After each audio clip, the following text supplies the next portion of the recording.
Sore itu cuaca amatlah indah. Awan putih bersih menggantung di cakrawala yang cerah.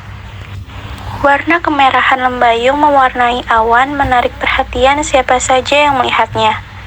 Tak terkecuali di dalam istana. Sang Raja Harun al-Rasyid pun ternyata sedang menikmati suasana sore itu. Tak terasa di dalam benaknya, beliau memiliki khayalan untuk memindahkan istananya ke atas awan sana. Beliau berkata dalam hatinya, "Tapi, apa mungkin kemauanku itu terlaksana?" Tiba-tiba beliau teringat pada Abu Nawas. Katanya dalam hati, "Oh ya, bukankah ada Abu Nawas yang selalu mempunyai jalan keluar jika aku mempunyai permasalahan?"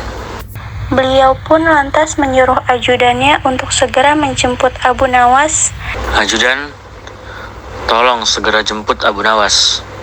Tak lama kemudian, Abu Nawas pun hadir di hadapan sang raja. Dengan kepala tertunduk dan perasaan yang tidak menentu akibat berhadapan dengan sang raja yang penuh wibawa. Abu Nawas menunggu titah sang raja, kemudian beliau pun berkata, "Apakah kau tahu kenapa aku memanggilmu ke sini?" "Ampun Baginda, hamba tidak tahu." "Coba kau lihat awan di luar sana. Indah bukan?" "Ya, saya bisa melihatnya. Memang sangat indah, Yang Mulia."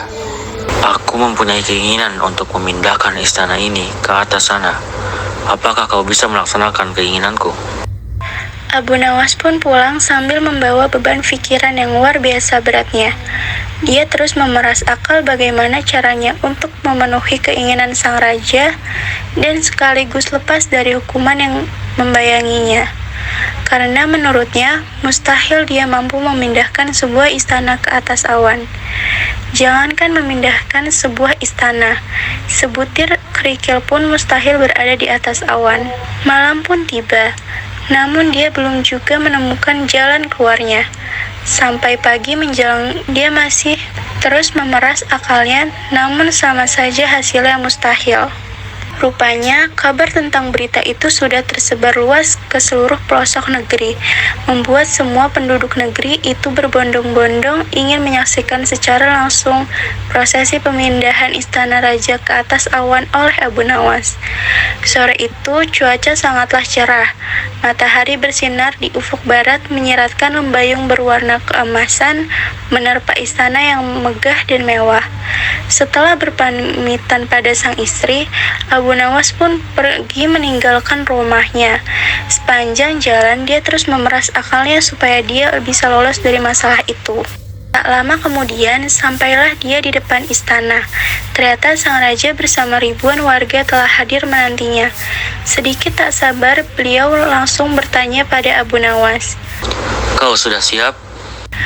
Abu Nawas tak menjawab, setengah tak sadar dia cuma bisa duduk di atas tanah di hadapan raja dan ribuan warga. Dan dikala itulah dia mendapatkan solusinya. Lalu kemudian Abu Nawas bangkit dari duduknya.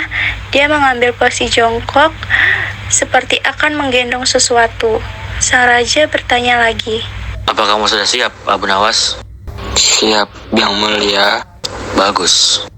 Seketika suasana di tempat sunyi senyap, menunggu aksi Abu Nawas yang akan memindahkan istana ke atas awan. Seluruh pandangan tertuju pada Abu Nawas yang masih dalam posisi jongkok. Rupanya sang raja sudah tak sabar. "Apakah kamu sudah siap, Abu Nawas?" Sambil terus jongkok, Abu Nawas menjawab, "Dari tadi juga hamba sudah siap, Yang Mulia. Dan hamba menunggu Yang Mulia untuk menaruh istana itu ke atas pundak hamba untuk dipindahkan ke atas awan sana." Mendengar hal itu, sontak sang raja sangat kaget. Sedikit marah, namun tak bisa berbuat apa-apa, hanya bisa menggerutu. "Dasar manusia licik." Dalam hatinya mengagumi kecerdikan Abu Nawas.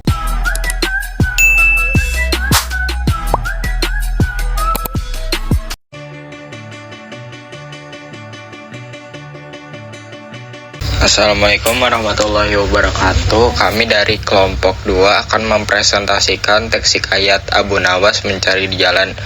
Sebelumnya, perkenalkan, nama saya Muhammad Afiq Rusyadi Wibowo dan teman-teman saya Farhan Mubarak Al-Fatih, Tazkiyah Amiratun Nisa, dan Rosmarsha Firzanah Hia. Karakteristik hikayat terbagi menjadi 5. Yang pertama adalah mustahil.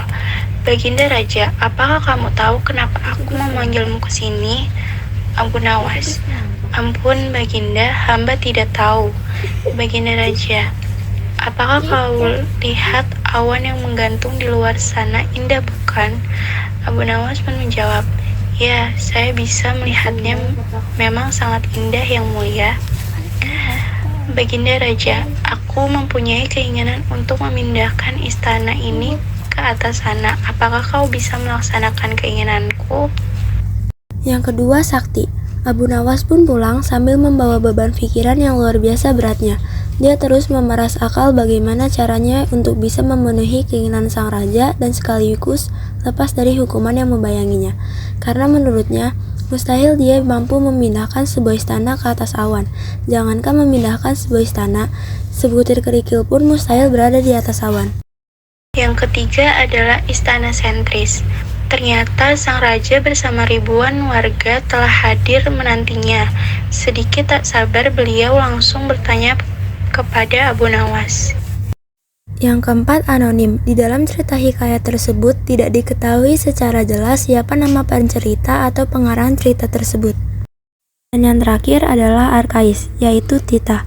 Abu Nawas menunggu titah sang raja, kemudian beliau pun berkata, Nilai sosial pada teks hikayat ini adalah, Baginda Raja, aku mempunyai keinginan untuk memindahkan istana ini ke atas sana. Apakah kau bisa melaksanakan keinginanku?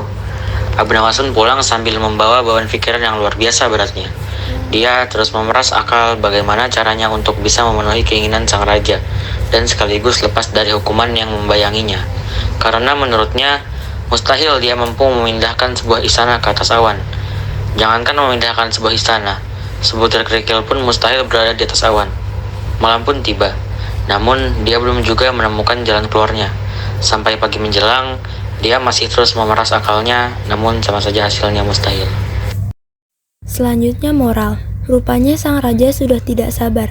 Apakah kamu sudah siap, Abu Nawas? Sambil terus jongkok, Abu Nawas menjawab, dari tadi juga hamba sudah siap yang mulia, dan hamba menunggu yang mulia untuk menaruh istana itu ke atas pundak hamba untuk dipindahkan ke atas awan sana. Mendengar itu, sontak saja sang raja kaget. Sedikit marah namun tak bisa berbuat apa-apa, hanya bisa menggerutu. Dasar manusia licik, dalam hatinya mengagumi kecerdikan Abu Nawas. Struktur yang paragraf pertama itu orientasi, paragraf kedua, ketiga, dan empat itu komplikasi, dan paragraf keempat dan kelima itu resolusi. Jadi kesimpulannya, walaupun raja memberi permintaan yang mustahil kepada Abu Nawas tetap menerima permintaan itu dan dipikirkan dengan baik-baik.